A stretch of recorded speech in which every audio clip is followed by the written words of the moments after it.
나누고 기도하겠습니다. 요한복음 5장 37절부터 40절.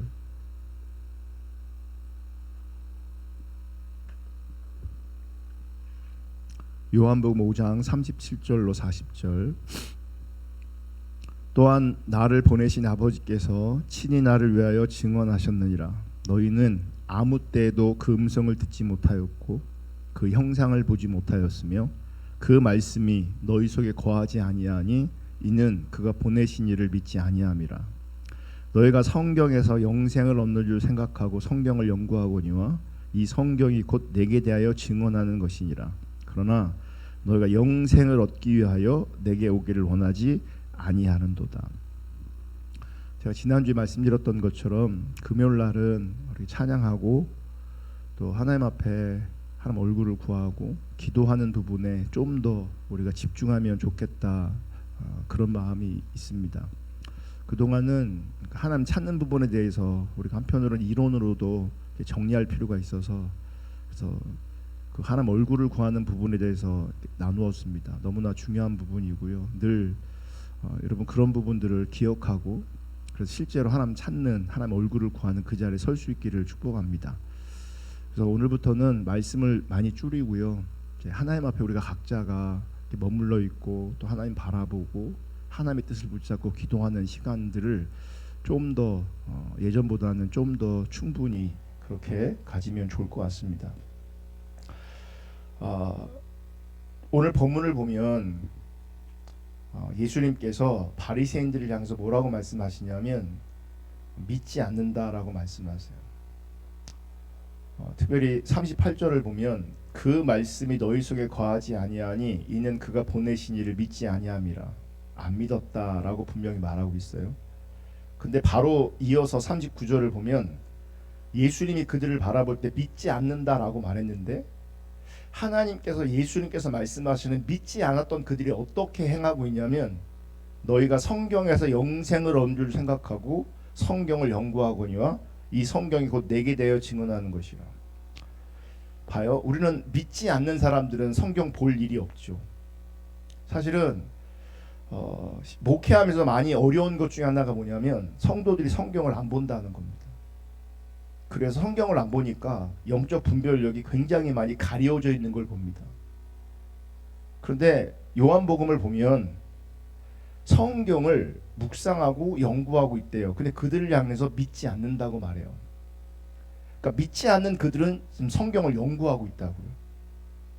이게 뭐가 문제냐면 하나님의 관점에서는 그들이 믿지 않는 것인데 그들은 믿고 있다고 여기는 겁니다. 믿고 있다고 여기면서 어떤 종교적 의식들, 행함들이 탁월한 거죠. 40절에 보면 그러나 너희가 영생을 얻기 위하여 내게 오기를 원하지 않는다. 그러니까 표면적으로는 영생을 원하는데 그래서 영생을 얻으려고 성경도 연구하고 영생을 얻으려고 기도도 하고 영생을 얻으려고 종교적 예배도 하고 이렇게 한단 말이죠. 근데 실제로는 그들이 하나님 원하지 않는다. 영생을 얻기 위하여 내게 오기를 원하지 않는다. 예수님께 가야 그 영생이 있는데 실제로 예수님께 나아가지 않는다는 거죠. 근본적인 문제가 뭐냐면 그들이 하나님 믿지 않아요. 그런 관점으로 제가 성경을 좀 이렇게 검색해 보고 이렇게 봤더니 믿지 않는다라는 표현을 여러 번 하시더라고요. 예수님께서 요한복음 5장 47절. 그러나 그의 글도 믿지 아니하거든 어찌 내 말을 믿겠느냐. 안 믿는다는 거잖아요. 그러면서 뭐라고 말씀하시냐면 그의 글도 믿지 않는, 이 얘기는 그들은 모세의 율법을 믿는다고 얘기하고 그 모세의 율법대로 살고 있다고 말하는 분들인데 하나님의 관점에서 보면 그들은 모세의 글도 안 믿는 거예요. 그러니까 예수님도 믿을 수 없게 되어지는 거죠. 왜냐하면 모세의 글은 그 예수 그리스도를 말하고 있는데 그 모세의 글을 통해서 예수를 못 보고 있는 거죠. 그러니까 모세의 글도 믿지 않는 거고 그러니 어찌 내 말을 믿을 수 있겠느냐. 전혀 믿고 있지 않는 거예요. 바리새인들을 향해서. 또 요한복음 8장 24절을 보면 그러므로 내가 너희에게 말하기를 너희가 너희 죄 가운데 죽으리라 하였노라. 너희가 너희 죄 가운데 너희 죽을 거야 라고 말해요. 너희가 만일 내가 그인 줄 믿지 아니하면 너희 죄 가운데 죽으리라. 안 믿으면 니네들 죽는다라고 말씀하시는 거예요. 근데 실제 그들은 안 믿어요. 그럼 그들의 결과가 뭐겠어요? 영적인 죽음이겠죠. 또 요한복음 8장 45절. 내가 진리를 말함으로 너희가 나를 믿지 아니하는도다. 진리를 말하는데요, 안 믿어요. 안 믿어요. 요한복음 10장 25절. 예수께서 대답하실 때 내가 너희에게 말하였을 때 믿지 아니하는도다. 내가 내 아버지의 이름으로 행하는 일들이 나를 증거하는 것이거늘 너희가 내 양이 아니므로 믿지 아니하는도다. 안 믿는데요. 안 믿어요. 자, 예수님은 계속해서 너희가 나를 안 믿어, 너희가 나를 안 믿어, 나를 안 믿는 거야라고 말씀하시는데, 문제는 실제 그들은 그들의 문화 속에서 그들의 삶의 자리에서 여전히 믿는 모양을 가지고 있었다는 거예요. 그리고 자기들은 믿는다고 스스로 여기고 있었어요. 이거를 히브리서 3장 12절도 비슷한 관점에서 말해요. 형제들아, 너희는 삼가 혹 너희 중에 누가 믿지 아니하는 악한 마음을 품고 살아계신 하나님에게서 떨어질까 조심하라. 광야 이스라엘 백성들을 향해서 말하는 거거든요. 너희가 날 믿지 않았다라고 말하는 거예요. 그러면 하나님은 예수님은 믿지 않는다고 말하는데 그들은 왜 믿는다고 여길까? 그건 믿음이 아니고 종교성이에요. 종교성이라고. 그 종교성을 우리는 거짓신앙이라고 말하는 거예요. 제가 한 몇 주 전에 어떤 목사님 글을 읽었는데 그 글을 제가 읽으면서 조금 설명하고 이제 마칠 거예요. 놀랍죠? 벌써 설교가 끝나려고 하니까. 잘 들으세요. 이제 여기 스크린에 안 나오니까. 2000년 봄 아버지가 암 진단을 받았다. 많이 진행된 상태라 빨리 수술을 받아야 했는데 뜻하지 않게 의약 분업 사태가 일어났다. 의사들의 총파업으로 하루가 급한 아버지의 수술은 기약 없이 연기되었고 별다른 치료를 받을 수 없게 된 아버지는 기도원으로 가셨다. 그때 마침 이 기도원에서 치유 사역자로 아주 유명했던 이 아무개 목사의 집회가 열렸다. 이분이 하는 말이 병 고침 받으려면 성령님이 오셔야 하는데 사도행전 2장에서 성령님이 하늘로부터 급하고 강한 바람 같은 소리와 함께 왔다고 했으니 입으로 바람 소리를 내며 기도하라고 했다. 이 말에 수백 명의 사람들이 너도 나도 휙휙 바람 소리를 내며 기도하기 시작했고 장례는 당장이라도 뜨거운 불이 내려올 것처럼 뜨거워졌다. 그러니까 이렇게 질병 있는 분들이 어떤 절박함에 의해서 기도원 왔을 거 아니에요. 그러니까 성령이 오셔야 된다, 성령 오셔야 치유된다 하면서 가르치며 설교하면서 사도행전 이전에 하늘로부터 급하고 강한 바람 같은 소리같이 임했다 하니까 바람 소리를 내라 그러는 거예요. 그러니까 사람들이 기도할 때 어떻게 하냐? 쉿 하면서 막 기도를 하는 거예요.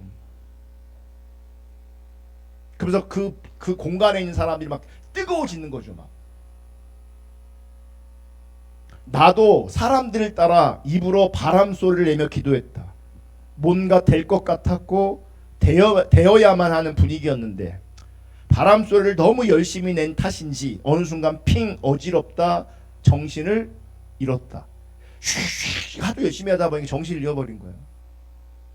얼마나 시간이 지났을까 빗소리에 깨어보니 넓은 기도원 구석에 나 혼자 엎드려 있었다.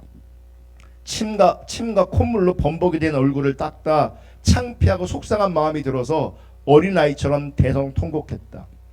부흥사들의 말도 안 되는 설교에 생각 없이 아멘하고 방언기도 통성기도에 매달리는 사람들을 보면 한심했다.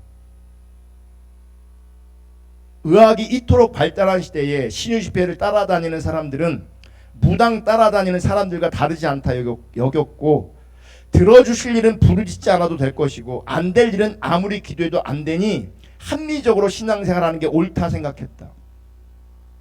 그런데 가까운 사람의 죽음, 해결할 수 없는 절망 앞에서 이런 비판과 합리와 성찰은 거짓말처럼 사라졌다. 왜? 아버지가 암 걸렸으니까. 곧 죽을 것 같으니까. 입으로 바람 소리를 내며 정신 잃을 때까지 소리 지르며 기도한 건 누가 시켜서 한 게 아니었다. 그보다 더한 것이라도 병을 고칠 수 있다면 했을 것이다.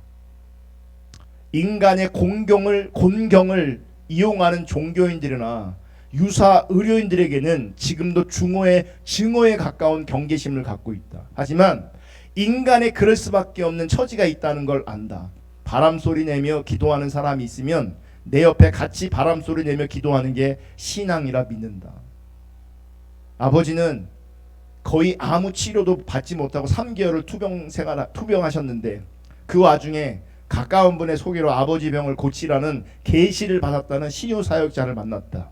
어느 날인가 기도를 받던 아버지가 발작을 일으키셨는데 그 사람은 이것이 병마가 쫓겨나가는 증거라고 했다.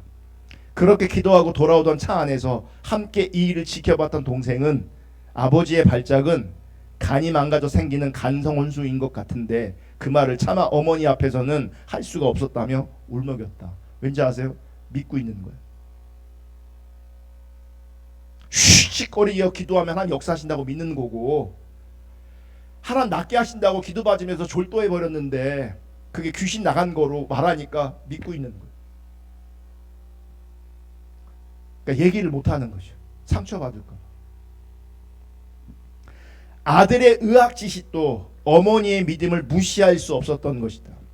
어머니는 끝까지 믿음으로 치유될 거라는 희망을 놓지 않으셨지만 아버지는 치료를 넘기지 못하고 돌아가셨다. 그때만큼 간절하게 기도했던 적이 없었는데 하나님은 제대로 들어주신 게 없다. 치유는 고사하고 인간의 약함을 파고들어 마지막 진액까지 빨아먹는 종교의 악독함만 잔뜩 경험했다. 기도는 헛되고 소망은 기만이고 신은 쓸모가 없었다. 이걸 확실히 깨달은 후에 신앙을 지속할지 말지 결정해야 했는데 그만둘 수가 없었다. 믿어야 할 수많은 이유를 듣고도 믿지 못하는 사람들처럼 믿지 못할 많은 이유를 경험하고도 믿음이 사라지지 않는 답답한 시간이었다. 9가지 믿지 않을 이유를 찾을 때마다 한 가지 믿어야 할 이유가 생겼다. 그렇게 7, 8년을 보내고 결국 안 믿는데 실패했다는 걸 인정했다. 이게 그분의 글이에요. 보세요. 사역자든 따라오는 사람이든 참된 믿음이 아니면 종교성이고 그 종교성을 가지고 서로의 소원과 서로의 바람과 서로의 이익을 주고받으려고 하는 거예요.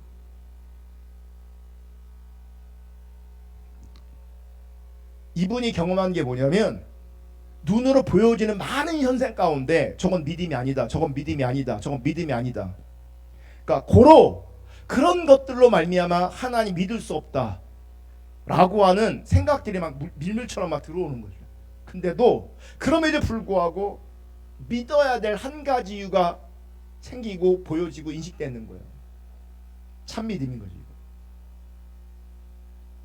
여러분, 종교성에 기대어서 종교적 감수성으로 자기를 채우려고 하고 종교를 가지고 자기 유익을 구하는 거짓 신앙, 왜곡된 신앙, 삐뚤어진 신앙, 이게 이제 믿지 않는 거예요. 그래서 예수님께서 바리새인들을 향해서 계속해서 뭐라고 말하냐면 너희는 나를 믿지 않는다. 믿지 않는다. 믿지 않는다. 믿지 않는다. 계속 말씀하고 있는 거예요. 우리가 이 밤에 우리 시대가 얼마나 종교성에 기대어 있는지, 종교를 가지고 신앙을 가지고 얼마나 자기 유익을 구하고 있는지, 우리 시대의 신앙이 얼마나 거짓되고 왜곡되어 있는지, 얼마나 삐뚤어져 있는지를 인식하고요. 참 신앙을 추구하기를 원합니다. 여러분, 내가 나의 믿음을 확신하는 게 중요하지 않습니다. 내가 나의 믿음을 확신하는 게 중요하지 않아요. 여기도 그러잖아요. 날 줄 믿었는데 돌아가시잖아요. 하나님이 나를 보시면서 네가 나를 믿고 있구나, 그 믿음이 우리 가운데 있어야 되는 거예요. 나는 믿음이 있어요.